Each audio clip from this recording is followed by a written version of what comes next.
ready? Got open man. DJ Moore. End zone. Touchdown. Touchdown Bears. I am Jeff Joniak. Blitz is on. Down he goes. Oscar. What was it like playing for Coach Ditka? I don't want to answer any questions like that. Pressure coming. He's in big trouble. Down he goes. Montez Sweat. And etc. Now, Bears Etc. brought to you by Geico, with the voices of the Bears, Jeff Joniak and Tom Thayer. Well, it is proving to be the best defensive division in football, this NFC North. The Bears now navigating with Super Bowl winning Bears guard Tom Thayer. I'm Jeff Joniak. Episode 113 of the Bears Etc. podcast is brought to you by Geico as we get you set for Bears Vikings, the final leg of the Bears 3-game homestand during what is now a 4-game Bears losing streak. And joining us today, former Bears executive, former GM of the Dolphins and the Vikings, Rick Spielman. He was with the Bears as director of pro personnel in 97 and 99 when I just got rolling with the Bears. He was great to me, and I know he's done a heck of a job throughout the course of his NFL career and now post-career. Where can fans find the knowledge drop of Rick Spielman these days? That's what I want to know.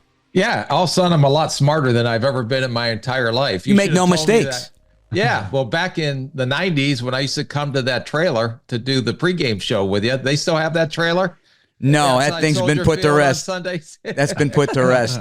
Yes, you remember the trailer. I like it. Oh, yeah, you're always gracious with your time. And you know what? The bottom line, Big Rick, you're a scout at heart. And so you're always analyzing every movement of every human being. Let's be honest.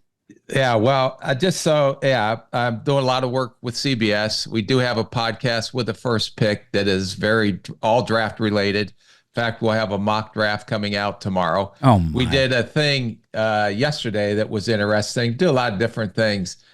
If there was 20 picks and all the quarterbacks that are in the NFL right now, and it was called a snake draft. So I had the first overall pick. So you can take any quarterback in the NFL, disregard the contract, the quarterback that you would want for your organization now in the next 10 years. So I'm going to ask you guys, who would be your first overall pick with the quarterbacks in the draft that you would want? Take out the contract and the monies. If it was all free, who's your number one quarterback in the NFL right now? Tom, ahead, you're the idea, man, because the wrinkle is the next 10 years. That's the wrinkle. Right. So, I'm going to have to get back to that one. I can't just who'd you pick, Rick? I took, to me, it became down between Lamar Jackson and Josh Allen, and I took Josh Allen as the number one overall pick. But for the next 10 years. Yeah, but how long? He's 29, right? I mean, if I'm going to come on this podcast, you guys have to do some research on actually outside your little Bears bubble. What the hell's happening in the NFL and their upcoming opponents? There's so many choices to pick. You look at a guy like C.J. Stroud, who burst onto the scene last year unexpectedly of a rookie quarterback, and he's having this success. And you talk about being a young man for the next 10 years. That's what I kind of like to invest in lengthy contracts, because I'm not a big fan of, even in Major League Baseball, of giving anybody, Rick, a 10-year deal. But if you're thinking about a guy in football, I think it's unrealistically to think beyond 4 and 5 years at a time. But there's no denying that C.J. Stroud is just exceeded expectations. And, I think we have a hands-on and an eyes-on approach to a guy like Caleb, and you think about where he's going to be over the next 10 years, it's hard to deny that with the right supporting cast, he has stardom in his future as well. I'm going to go Homer route. I'm going Caleb. I'll go with Caleb. He's shown me a lot, and his personality is such that, and his approach is such that I like the way he's wired. So. Okay. He's not. Yeah. Jaden Daniels was in the top 4. Yeah. And Caleb was also up there, just because you're looking. And if the fans out there that listen to this want to attack, especially the Kansas City fans, when they gave Patrick Mahomes a 10-year deal, Tom Thayer would have been absolutely against that, because no one deserves that kind of deal. Is that correct, Tom? Yeah, 100%. And maybe I'm in the minority, but I'm just not a big believer in what I've seen out of 10-year contracts, that the end result of the last few years of the contract is good. Works out. It's like the whole Dak Prescott contract this year. I have questions about that, given what the salary, how much money he's taking up, his injuries, and the position that Dallas is in. So, it's not only exclusive to Patrick. I believe the same thing for Major League Baseball and, other contracts as well. Yeah, well, I'm not going to argue with you on Dak, but it's like, I don't know, when you get backed into a corner and, okay, if it's not Dak, let him go play. And, unfortunately, he's on IR and getting his hamstring tore or sewn back to his body again since it's been dangling. Then who? That's the question. And if you're a general manager, okay, we don't have Dak Prescott, then who are we going to get? Is Cooper Rush the answer? Probably not. He's a backup quarterback. Trey Lance? No, he's been a legit bust to date. I don't know if that'll ever change or not. So if you're expecting to be picking in the bottom half of the first round every year, how many times is it the success rate of actually hitting a quarterback down there late? It's not very high. So how do you get your eventual franchise quarterback if it's not a top 10, top 5 pick? Okay, then let me ask you a question according to that. So you look at... I'm not getting paid to answer questions. I'm getting paid to ask questions on this. Can I at least get a Bears t-shirt out of this? Yeah, of course. You'll get it. You give us your address and you'll get it. Maybe even a hoodie. So when you talk about the quarterback position, Rick, and you think about the deal that was made between the Rams and the Detroit Lions a couple of years ago, you think the immediate success that they had with the Rams with the quarterback position, but what they're having right now with Jared Goff in Detroit. You got to think of, we're talking about the projection of these guys over a decade of NFL football, but you think about the projection of these guys over a 5-year period. You think of, did Detroit make the right deal, and did the Rams make the right deal? Because, the answer is yes and yes. Yep. Well, you know that because of Stafford won the Super Bowl. You don't know that yet about Detroit, even though they're considered one of the best teams in the league right now.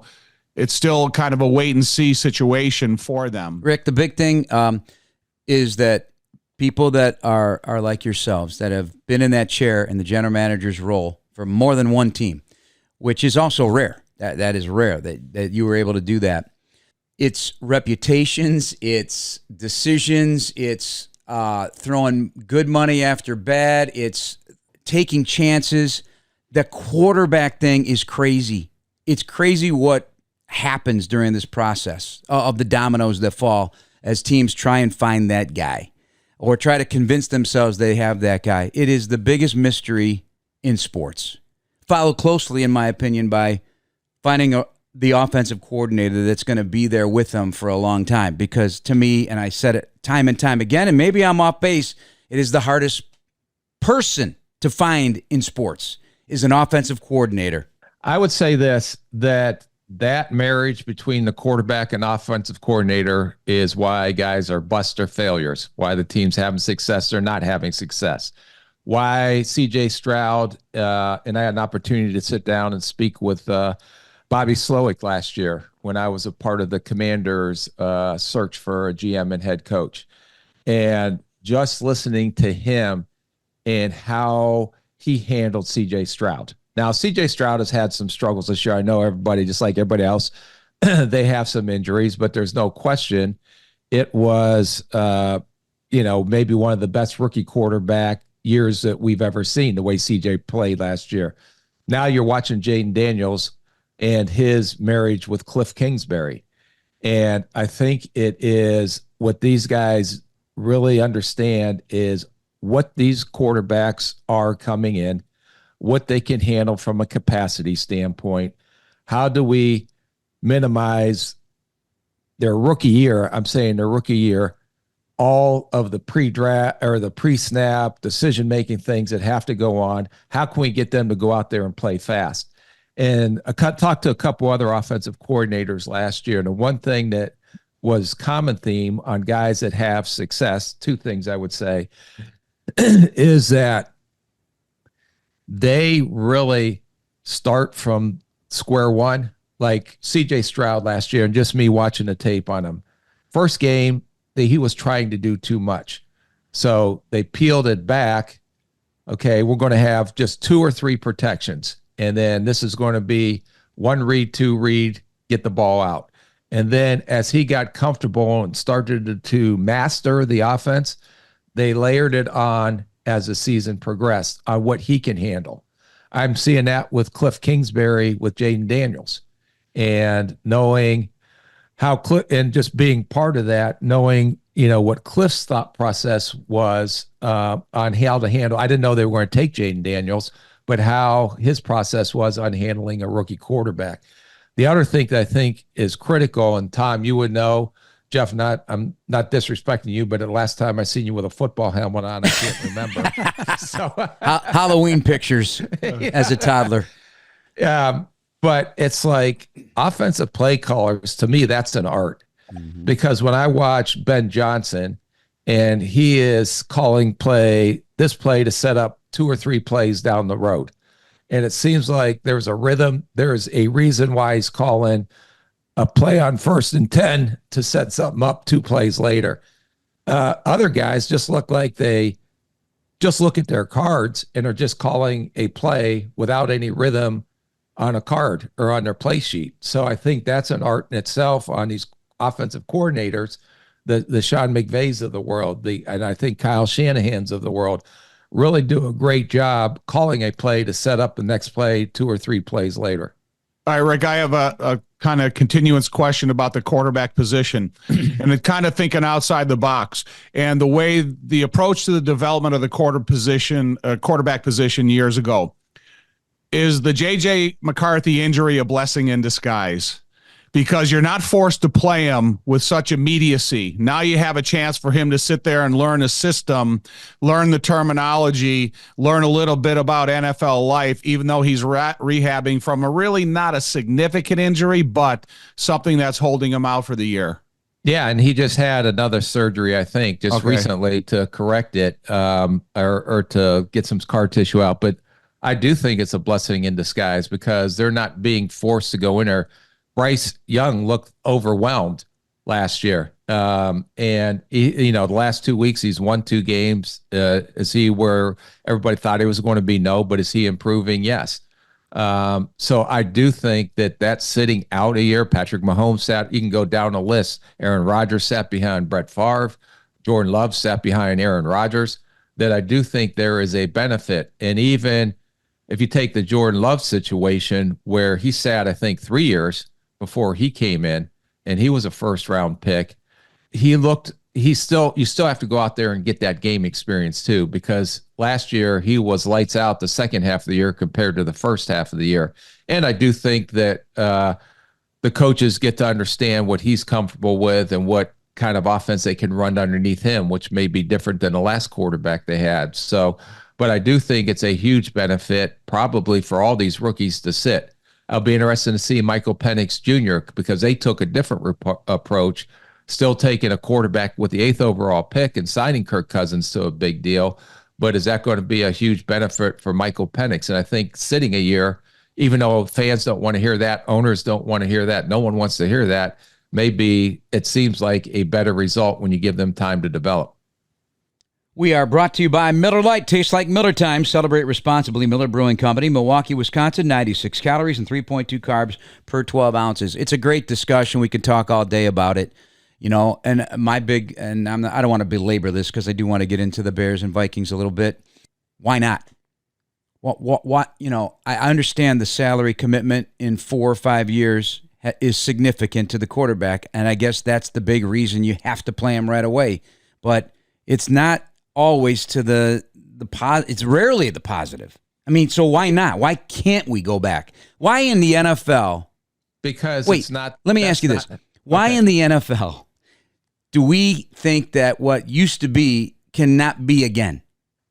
Because of, I think, the way the game has evolved, I think the hype that's coming on these kids that get drafted in the top 5 or top 10, they're the saviors of the franchise. So why are we having the savior of our franchise sitting on the bench when we could maybe, that's the perception. He's 21, 22 years old, and he's going to be the CEO. Some even 20 years old, so, but people don't have patience anymore. Yeah. So it's like they want to sprinkle pixie dust on these kids, and they want it to have instant success and everybody be a CJ Stroud or, like even the Jaden Daniels. He's had his couple struggles the last couple of weeks, but then you see Bo Nix, who's all of a sudden struggled early, but starting to ascend. You saw Anthony Richardson, who's a second-year guy, get benched, but then all of a sudden maybe have his best game of his career last week against the Jets. So I don't think there is enough patience, and when you don't have patience, then, these kids, they're humans too. They say they don't bother, they can say all the BS they say, the right things to say in the media. And yeah, I don't pay attention to social media or what the fans are saying, and I'm going to keep working hard, but that has an effect on them. And especially, and I'm interested to hear your guys' opinion nowadays with this NIL money and all the expectations put on these kids with the NIL money, and they have the ability to transfer whenever they want to transfer and go get another NIL deal. It's like free agency forever. All of a sudden you get to the NFL and you have your struggles. You're not used to going through that adversity.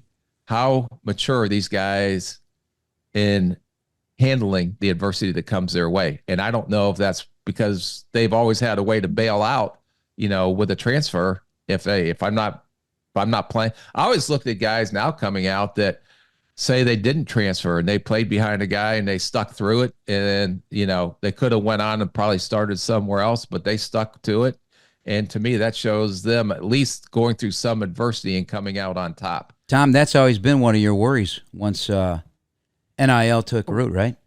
Well, one of my concerns is if you come into the NFL wealthy and all of a sudden you're out there struggling throughout training camp and you're trying to convince yourself that you need to show up the next practice, the next day, work hard or harder, go into the weight room and try to improve yourself throughout the entirety of your career.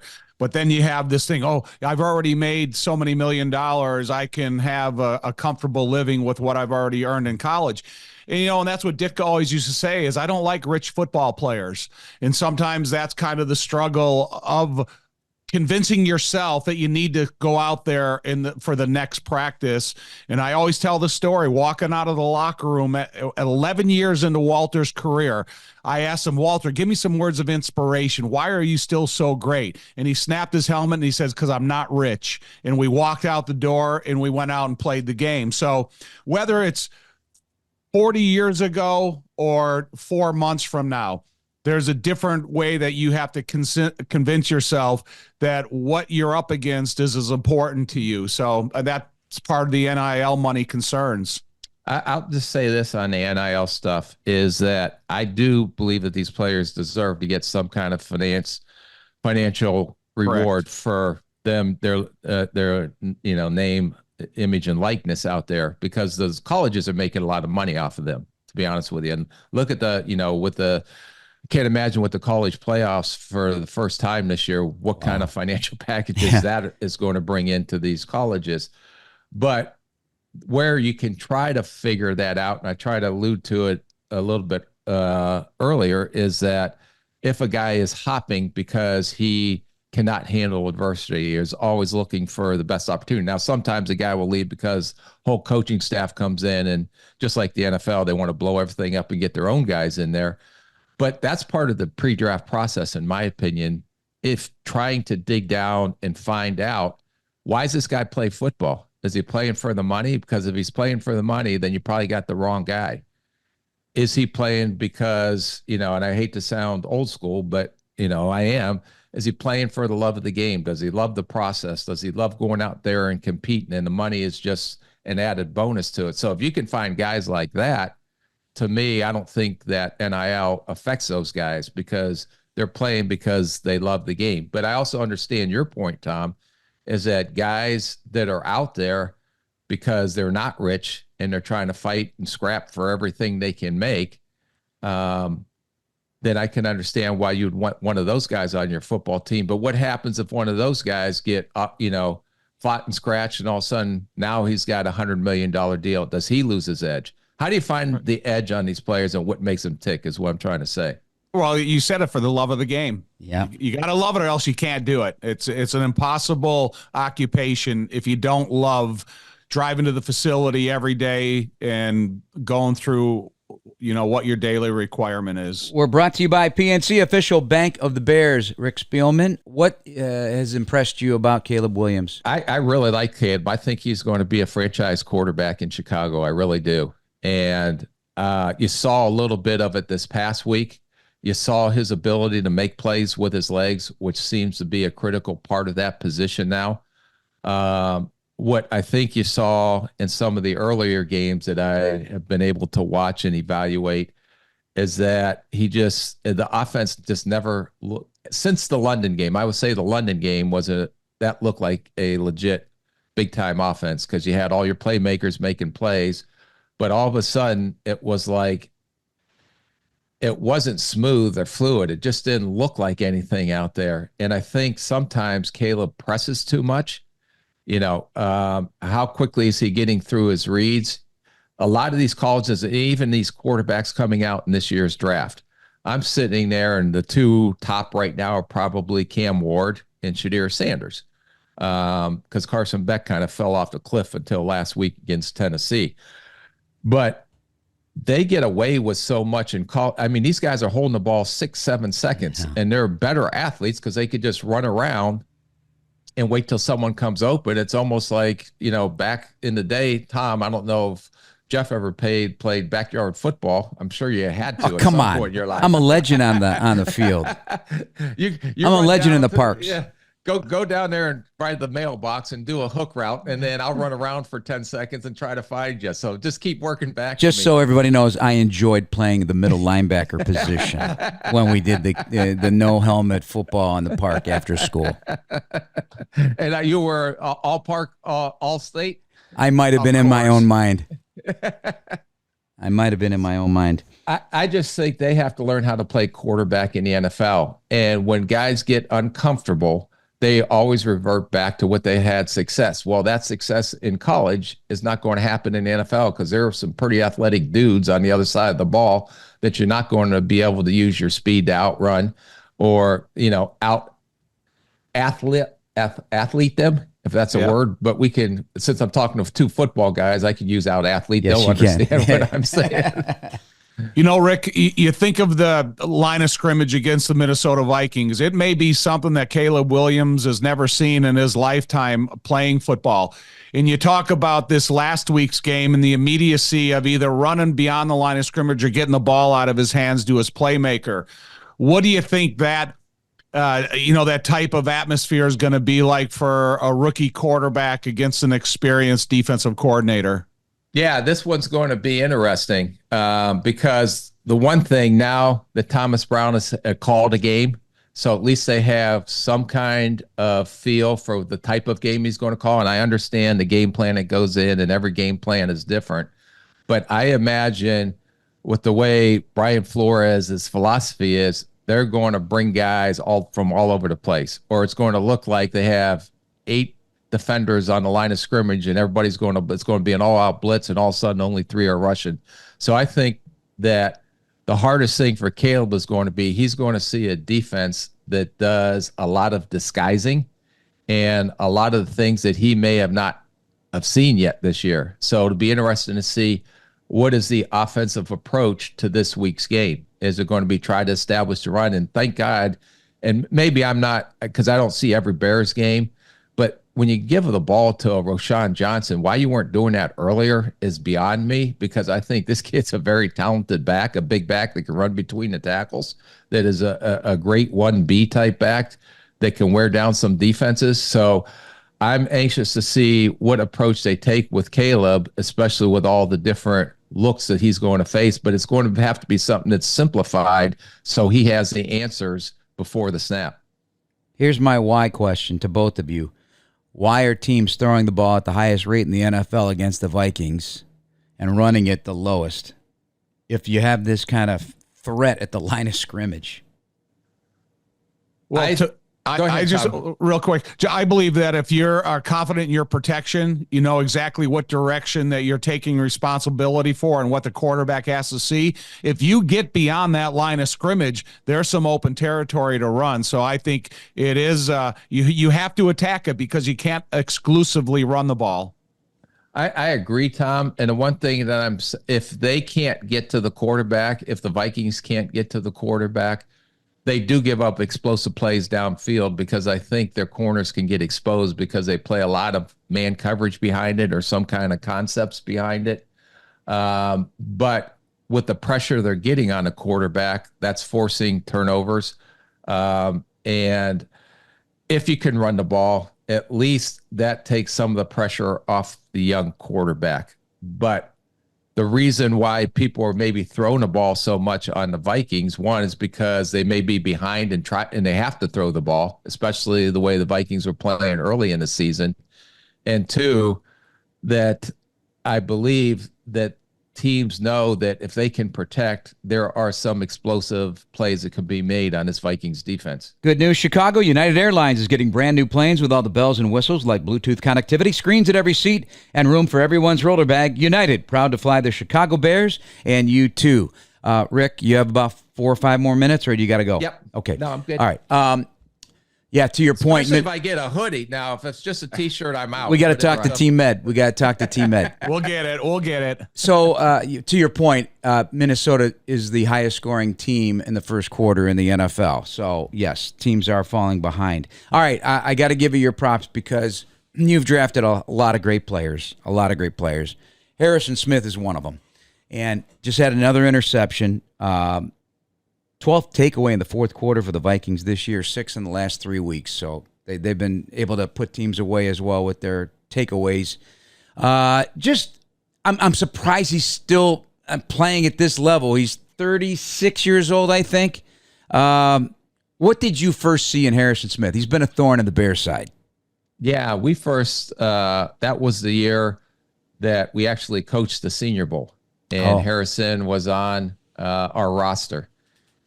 So we spent the week with him, and, you know, to Tom's point, you talk about a guy that has the love of the game.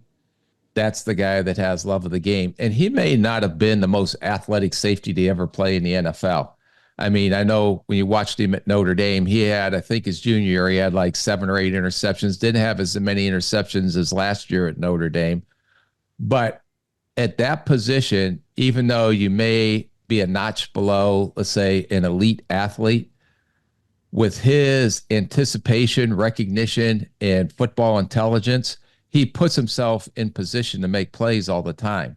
So as guys get older and lose maybe some of the physical traits they had when they were 6, 7 years younger, they can make up for that by playing with their head and knowing he's probably seen everything that the NFL has to throw at him. And I know how hard he prepares, that he is just such a smart football player. And that's something that I think I learned as I went through my 30-some year career, that you have to be intelligent to play in the NFL. Now, there's book smarts and then there's play smarts. And what I mean by that, I've been with guys that we would put up on the board, and, you know, you go through this pre-draft process and you draw all the X's and O's up there. And, you know, you're implementing the defense and you're having them, you know, talk back on what they just learned. We used to make sure they had a notepad to see what type of notes that they were going to take if they were actually sitting in meetings. And then they go out there, and sometimes these guys would say it better than the defensive coordinator or the DB coach put it in. But then all of a sudden you get them on the field, and it's not a 10-minute session. It's a 2.5-second session, and their processing isn't as fast. So therefore, they're not going to be as successful. So some of the mistakes that I did make, it wasn't just based off of the intelligence, but also the mental quickness and how quickly you can react to what you're seeing. Because there are guys that are extremely smart, but play slow because they can't react to what they're seeing. So there's two elements to that. I think Harrison Smith checks both boxes to the 10 out of 10. Not only is he smart and intelligent, but also how he anticipates and reads and sees things so quickly to put himself in position to make the plays he makes. That's what makes him, I think, a potential future Hall of Famer.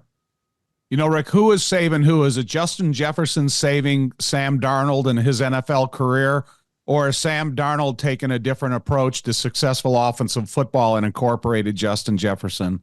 I think that Justin Jefferson definitely can make a quarterback better, but I also give a lot of credit to Kevin O'Connell. Yeah. And how he has, coming out of that McVay tree and that Shanahan tree, that they understand what a quarterback does well. And some of the routes that I watch, and you guys studied a lot more tape than I did probably for the upcoming broadcast, but how these guys get so open on these deep crossing routes and crossing routes across the field and putting stress on a corner or a safety with two receivers breaking two different ways. I think that Kevin O'Connell does a phenomenal job understanding what the quarterback's strengths are. Now, I say that a little bit with an explanation point because Sam Darnold has had a lot of turnovers these last 3 weeks. He didn't turn it over, I don't believe, last week. He's got 14 for the year. For Right. example, So- Caleb's got 7. So that's still an issue. And that was never Sam Darnold's physical ability. It was, understand that if we have a certain color jersey on and the opposing team has an opposite color jersey, throw it to the guys that look like the same color jersey we have. Don't throw it to the guys that look opposite of the jersey. And that's been Sam Darnold's problem. And it seemed like it got corrected. But over this last month, all of a sudden, it seems like we're seeing a little bit of the old Sam Darnold. Blue Cross and Blue Shield of Illinois, right here at home, driving access toward healthier communities through it all. All right, last thing, and we'll let you go. We appreciate all this time. Well, I lied. There's 2, but I'll bring this to the forefront because I just happened by it. So, Rick, you and your beautiful bride Michelle have invested in youth. You have 6 adopted children, and one of them is Whitney. And Whitney, I understand, just competed in the 2024 Special Olympics Florida State pickleball tournament and won, her and her partner Thomas, and won Inspirational Athlete of the Year for Lee County down there. When you texted me, the name Whitney kept coming up, not Rick. Oh, yeah. So the interesting I don't know how to do the Apple thing. It's that's like all we're right. on a family fan. But take me in the context of what we're talking about here, life after football. You're never going to have that. You're always going to be in football. But what this means to you, and tell us about Whitney a little bit. Boy. Oh boy. No, she was born with cerebral palsy. We adopted her when she was 8 months old. She had Coke bottle glasses on and couldn't sit up. So luckily, we were financially blessed enough to get her everything she needed to, we found out she had the wrong prescription of glasses. So she was technically blind for the first 8 months of her life. So we fixed her eyeglasses, and then all of a sudden she started to thrive. We did some different types of surgeries because she is high tone cerebral palsy, which means all her muscles really kind of shrink in. So we're able to get that somewhat corrected. When we were in Minnesota, she downhill skied. She loves the bowl. She works 2 jobs on the island right now. But last year we threw her in a tournament because she loves pickleball and she loves to compete. And she could not get out of the sectional. She did not win a game. So she says, I don't want that ever to happen to me again. So we got her, started giving her some lessons, and then she started to get better. Me and my wife played pickleball down here on the island. We take her with the community that we're in, accepted her. And so she goes to open play with us all the time. And people will take her and start playing with her. Then she met up with Thomas, who has also cerebral palsy. And they probably played pickleball 3-4 days a week. And they swept through the sectional, swept through the regionals, and then went undefeated in the state. They did not lose one game the whole time. And to me, Tom, you talk about finding players with the love of the game, or, that heart or that drive or that desire. The minute she got swept out of the tournament last year, all she talked about was, that'll never happen to me again. And this girl, has all these disabilities, yet her heart and her drive to be successful, and she, in her mind, has nothing wrong with her. She thinks she's perfectly normal, which is great. But I always said, I was watching this state tournament and I couldn't stand. I went back in the back just so I can see from afar. I was like, God, this general manager job was so much easier than watching her play in this tournament right now. But if you could ever find 53 football players with not only her, but all these kids that I was able to be a part of with the Special Olympics, the sportsmanship and the competitiveness, and after the match, the people, the girls she beat, now they're best friends. So they hugged and they took pictures, and it's just something so unique and special that if we didn't adopt a special needs daughter, I don't know if me and my wife would be the same people that we are, because of the experiences that we had through everything with her, and it made us better people. But I know for a fact that if you can really hone in on someone with that type of desire and will to want to overcome and will to be successful, you'd be a tough team to beat if you can get 53 guys on a roster like that. That is awesome. Incredible story. Yeah, one day she'll be on a speaking circuit, pumping up NFL players on the next play. Wow, that's awesome story, Rick. Congratulations to her and to you and your family. So great stuff.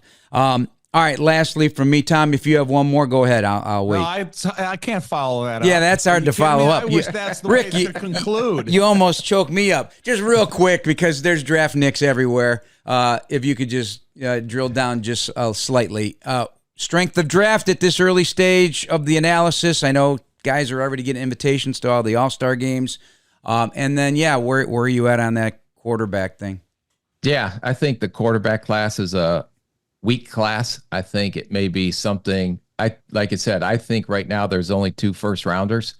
I was a Carson Beck fan, and he played better, but I don't know if he's played the first-round caliber if he does come out. So I think Shadir Sanders and Cam Ward are the only 2 first-rounders in this draft. It may be a draft like, remember a few years ago, I think Kenny Pickett was the only one that went in the first round. Right. And then it was the rest of them. So I think the strengths right now, and I haven't done it all, but what I've seen to date is it's going to be a very strong running back class. I don't think there is a Jahmyr Gibbs out there or Bijan Robinson, but if you look at Gentry from Boise State, I think he's a pretty unique player. That's probably the only first-round running back. But second, third round, there is a glutton of running backs that are going to make an impact in the NFL. Offensive line, offensive tackles are not as good as last year. I think there's some good interior offensive linemen. Tight ends will be a strong class on the defensive side of the ball. Defensive tackles, it's one of the best crews I've seen in a long time, getting ready to come out, and some edge rushers. And I think the corner class is a very strong class as well. Travis Hunter, offense or defense, the two-way player from the University of Colorado. Yeah, that's going to be an interesting conversation with teams, because what if you bring him in? He is the most unique athlete I've ever seen in college football. Correct. In 30-some years. They can play at a high level on either side of the ball. Is your philosophy, I know if this guy's on the offensive side, he's going to score points for us. I know if he's on the defensive side, he's going to stop the opponent from scoring points for the most part. But I don't think there's no way a player can play 130 snaps in an NFL game and survive physically. Just can't do it.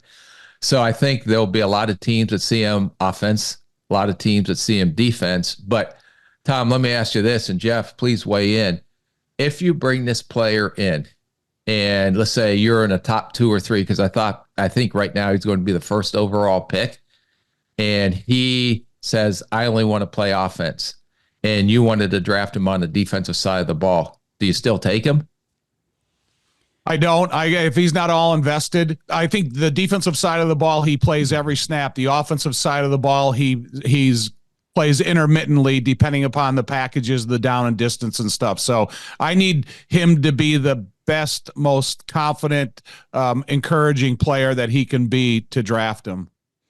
Yeah, I'm with Tom on that. I don't want a guy that's going to start rocking the boat because you drafted me. I don't want to do this. I don't want to do that. Absolutely not. What popped in my head was Devin Hester, because when I interviewed him last year at his home, we got into the weeds about how he felt about his own desires. He wanted to be a cornerback. He thought he'd be a great cornerback, and Lovey wanted the ball in his hands, so they tried him at receiver, and he never liked receiver.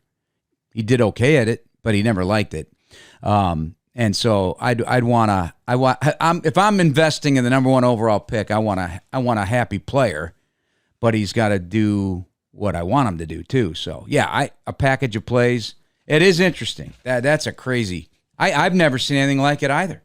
I cannot believe how many snaps that guy plays. What's he best at? I wish I could say he's a better corner or a better receiver. Now, technique wise, yeah, you're going to get there's coaching points that he can prove in both areas on, but he's unique.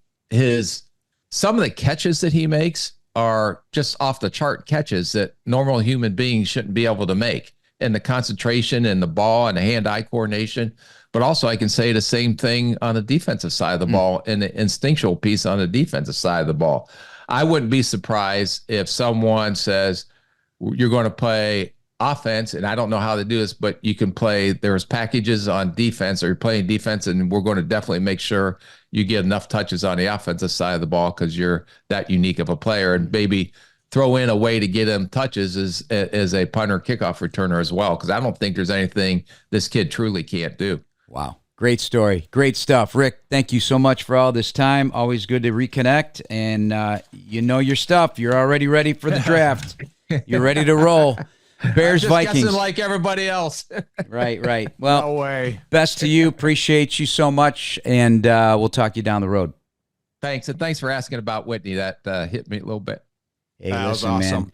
That's Awesome, pretty Rick. powerful thing right there, man. Yep. Love the emotion. That's what makes you also. So the emotion. All right, let's get out of here. All right, All right, Rick. guys. See you, buddy. Adios. Thank you. Thanks, guys. All right, again, appreciate Rick Spielman. Tom, we enjoyed that. We could have kept going. I loved how he threw it right on the table, gave us something to think about about the quarterback thing. That's good. That's great discussion. He's part of NFL royalty with he and his brother Chris. They've been in the front office and on the field for a long time. And I think whenever you get a chance to talk to a guy like that and his contributions to the league and to the evaluation of future personnel, I get a big kick out of it. All right, so let's break it down now. Let's break down the game because two former USC quarterbacks at different stages of their career will share Soldier Field on Sunday. Not sure what I think or what to expect from Sam Darnold. He does turn the ball over. There have been some great moments. He's getting the ball where it needs to start a game. They lead the league in first quarter points. The defense is keeping you off the board as well in the first quarter, so they're jumping out to leads and then riding that defense the rest of the way. What do you think? It's weird because I was thinking about this right before we went on together. When I think about the Minnesota Vikings, Darnold is about the third or fourth person or segment of that team that I think about. Even though he's been drafted where he's been drafted, have a difficult road through the NFL. He's having some success this year. I think about Justin Jefferson and the receivers. I think about the tight end. I think about Harrison Smith. I think about Flores, the defensive coordinator. So he's not the first thing that comes to mind. But when I think about the Bears, the first thing that comes to mind is Caleb. And so it's kind of a weird dynamic there to see these two USC quarterbacks, as you mentioned, and where their careers are going to go and how they're going to unfold. Darnold, number one passer rating against the blitz this year, 150 plus. He sees it the whole training camp, and he's That's a not great seeing point. it. He's not seeing it. He's seeing it as a competitive quarterback. J.J. McCarthy has probably still got a majority of the reps in training camp. However, Darnold got a majority of the reps against their defense. So he's being introduced to this style of football immediately from OTAs and throughout up in Minnesota. Hey, Bears fans, Steinhoffel is a proud partner of the Chicago Bears. This Bears season, Steinhoffel is partnering with Special Spaces Illinois to create dream bedrooms for children battling cancer. For every false start caused by the Bears defense during a home game, Steinhoffel donates $1,000 to Special Spaces Illinois. Shop in-store and online at steinhoffels.com. All right, you bring up Caleb, and his podium work on Wednesday really struck me because he's not changed from the moment he's gotten here. He has not let a foreign game losing streak affect him. He comes in with a great attitude at that podium. He speaks his mind. He doesn't let the media put words in his mouth using words such as confidence or a lack thereof or anything that might surprise you. Or no, he's not letting you say that because he believes in himself so much and he's steadfast. He is the same guy 100% of the time. I love that. Love his on-field passion, too, just going back and watching some things. Going for you wanted Eberflus to go for a fourth down in that game and then dump off to Roschon Johnson. You could see that fire burning in this guy. Is it about that time where he's starting to take control of the situation halfway through this season? He's never lost control of the situation, and I'm glad you brought that up because I was thinking some of his preseason interviews, I was going, wow, this thing's going to change once the regular season gets here. We're going to see a different Caleb. We have never seen a different Caleb, and I think that's really an important fact that you brought up, that he is the same person at the podium today as he was when we were first introduced to him, and I really admire that about him, and it does show a sense of confidence that he believes in himself, and the reason that he is a captain at such a young age on this football team is because the players believe in him also. And I just think they're scratching the surface of ultimately what Caleb's going to be throughout his career. I wrote down in my notes, I take notes after the podium just to have some talking paper here. And I wrote, nothing shakes this young man. That's what I wrote. And, he was asked, was the offense simplified? He said, no, it was not simplified. Had a grin on his face, but his decision-making is his call. Like, did Thomas Brown ask you to use your legs more? No, if they're going to give me grass, I'm going to take it. He's just taking control. He's taking control of a situation, and I respect that. There's no simplification going on, but maybe an advisement on, hey, here's how we'd like it to look. Yeah, every coach is going to give him some advice, but once the ball is snapped, it's up to Caleb. The thing about Caleb is he's not walking into those pressers staring off into space. The first thing he said when he walked in there? He looked at someone and said, hey, nice hat. Yeah, nice hat. Yeah, and so that's the thing about it is you have to realize this guy is aware. And so whether, he's in meetings with other players, if he's in meetings with coaches, he's understanding the concept of what they're teaching him according to the defense they're getting ready to face. And then, like I said, once you take that snap from center, you're the quarterback. It's up to you, and however you see it and whatever you do with that football, it's your decision. Caleb was asked this: what facet of what you did in that game is most sustainable as an offense or even as a quarterback? And I'm going to ask you that same question. He answered it, well, it's about communication, attitude, details. Communication, attitude, details. I think that's a great element for the preparation during the week, is that's what you have to do each and every day because you're inserting other information. I think in the game itself is the tempo and the timing of the offense is sustainable, where you have all these weapons that you can spread them out evenly and Caleb can get the ball out of his hands and then allow the playmaker to be the playmaker. If he gets the ball into his hands and that decision isn't there for him within a short amount of time, then he has the ability to run. And I think all that stuff is transferable one week to the next, and we'll see how it is in week 2, phase 2 of Thomas Brown. Have a new or gently used coat laying around? Well, head to your local Jewel Osco until February 10th and donate one of your new or gently used coats to the 36th annual Chicago Bears Coat Drive and help keep Chicagoans warm this winter. I wrote this for myself. It'll take all 11 to calm down the chaos against the Vikings defense. Is that fair to say? It will take all. It's not just Caleb. but it's going to take all 11 to calm that chaos down, where they're bluffing the blitz, they're sending the blitz, they're outnumbering you, they have the third most DB blitzes in the NFL. Is that a fair statement to make? It'll take all 11 to calm down the chaos. Let's not make it chaotic. So if you and I are in the same huddle together and we're listening to the quarterback, or you're the quarterback and you're calling to the protection, there's a very specific to that protection, to what your obligation is according to whatever position you play. Don't try to do something that you're not being asked to do. Oh, I thought this guy was going to come, so I took my eyes off of my responsibility. No. That what is going to lead to chaoticness in there. So you got a protection. You know exactly what your responsibility is. Fulfill that responsibility, and that's what's going to help this team the most. So, again, avoid the chaoticness by just doing what's asked of you. It's going to be a heck of a lot easier here than it will be there in a few weeks.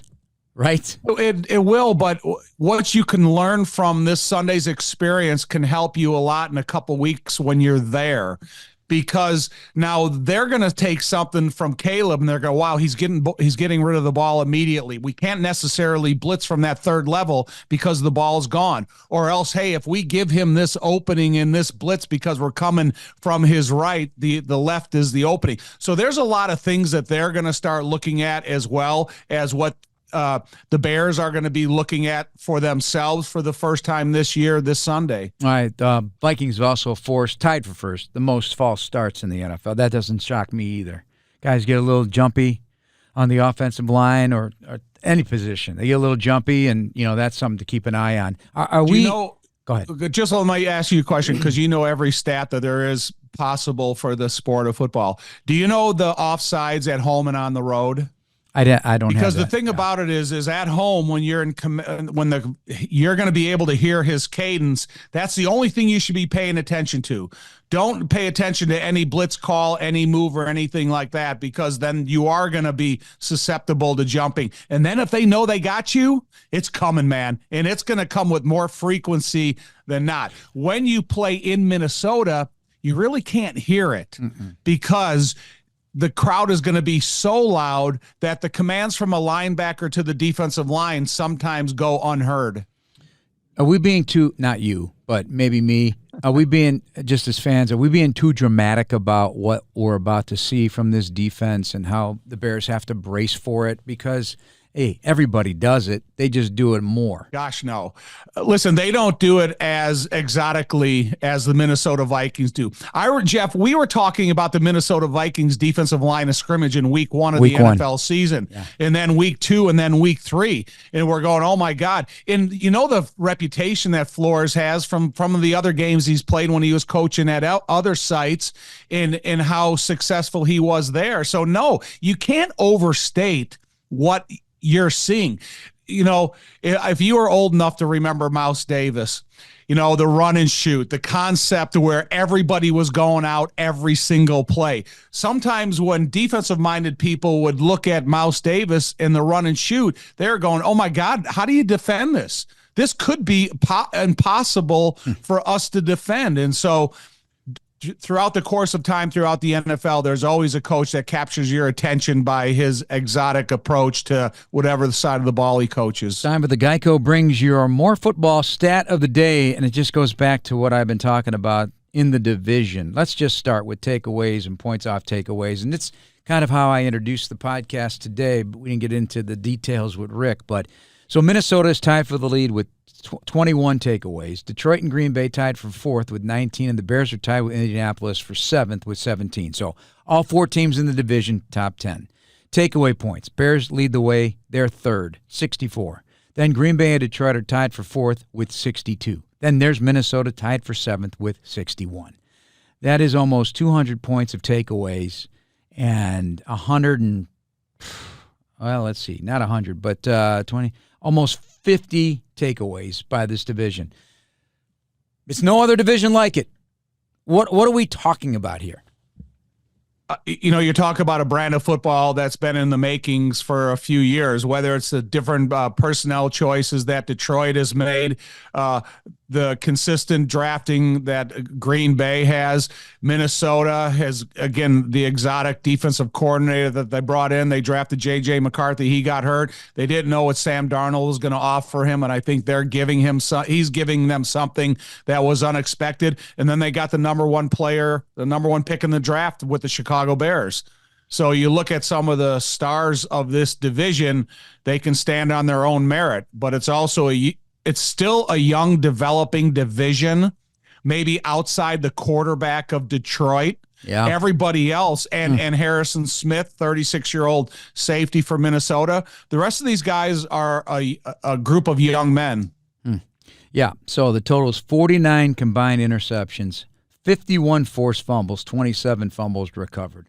It's just I don't recall seeing it like this. Maybe once upon a time in the AFC North with Baltimore, Pittsburgh, Cincinnati, and Cleveland when they were playing well. But just a tremendous. I'm grateful that you got a guy in Caleb who protects the football.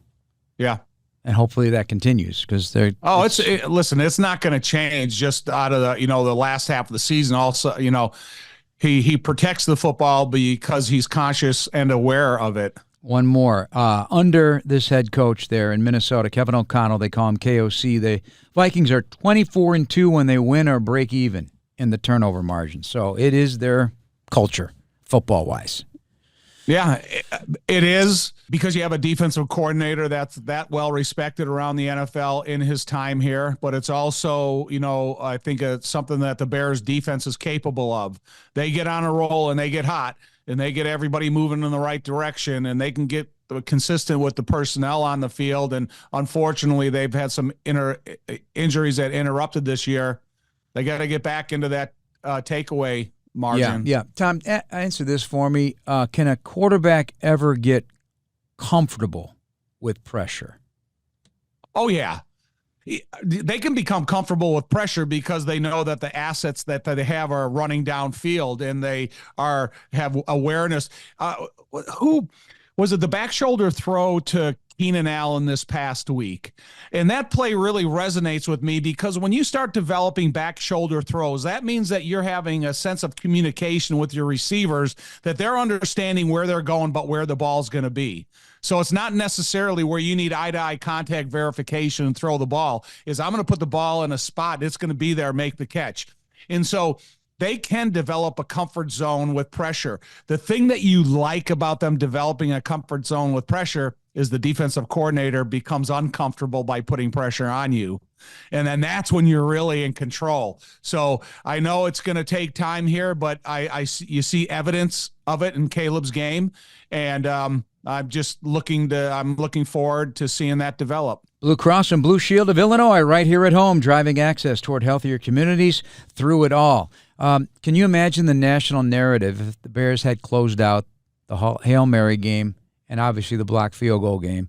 They'd be sitting at 6-4, headed into this game against Minnesota, pocketing a win over the Packers, whom they did, do a lot of damage on in terms of their offense versus, say, somebody like Detroit, where the Packers had a hard time, the Lions had a hard time against that Packers defense.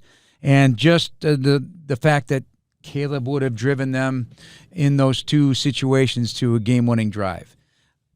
How narrow it is, how fine the line. We're sitting here, we're looking at the NFC West. Everybody's 5-5 or 6-4. The Bears have 6 losses, yes, but there's 7 more games to go. And if they continue, go ahead. The difference in the narrative is about 24 seconds. And that's the strange thing about it. It's not, we're not sitting here and saying, oh my God, that was 4 quarters of the worst football I've ever seen.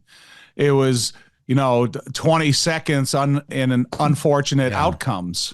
And so that's why I'm encouraged by what I saw out of the Bears offense from this past week. And I want to see the growth and the potential going forward. What is your key to the game? The key to the game is the tempo at the line of scrimmage for the offense. You don't want to give them too much time, and but you don't want to do it so quickly that you don't give yourself enough time. There's got to be a happy medium there. The worst thing you can do is sit there under the line, under the center, and have their defense be able to kind of play the shell game with your mind. But you want to go up there, okay, I said what I said in the huddle. Everybody understands their assignment, and then go through your cadence. Don't give those guys over amount of time to think, and don't overthink it yourself. We keep talking about what we're thinking. The players are thinking about Brian Flores or what our coaching said. What are they thinking about Matt Eberflus and his defense? I mean, I want Sam Darnold to feel uncomfortable and make a lot of turnover-worthy plays. So he's vulnerable to that, and I don't want them starting fast. So I need them to not be able to do what they've been doing and score 82 points in the first quarter to lead the NFL. I need them to be shut down immediately and have them work for this. Right. I think like Kevin Byard kind of introduced himself last week saying, okay, I'm as deployable as what Jaquan Brisker was. I'm as deployable as what Kyler Gordon is. So now if you kind of use those two pieces to move into an attacking position and maybe bring a blitz that you haven't shown yet, you're not thinking about, there's no responsible blocker for a third level blitzer. You got to kind of take your chances with the athletes that you have on the defensive side of the ball. We know TJ's a good blitzer. We know Tremaine can get it done. We know what Sanborn has been able to do, but it's about the interior of the defensive line. They got to become a force where it gives you a little bit of freedom from the outside rushers. And I think if all these counterparts work efficiently together, you're going to see the result that you want to see. All right, we'll see you Sunday at noon, Tom. Don't be late. Bye. Special thanks to Rick Spielman. For Tom Thayer, I'm Jeff Joniak. Thanks for listening, everybody. Please subscribe now on the Chicago Bears official app, Apple, Spotify, YouTube, or wherever you get your podcasts. Bear down, everybody. Thanks, Tom.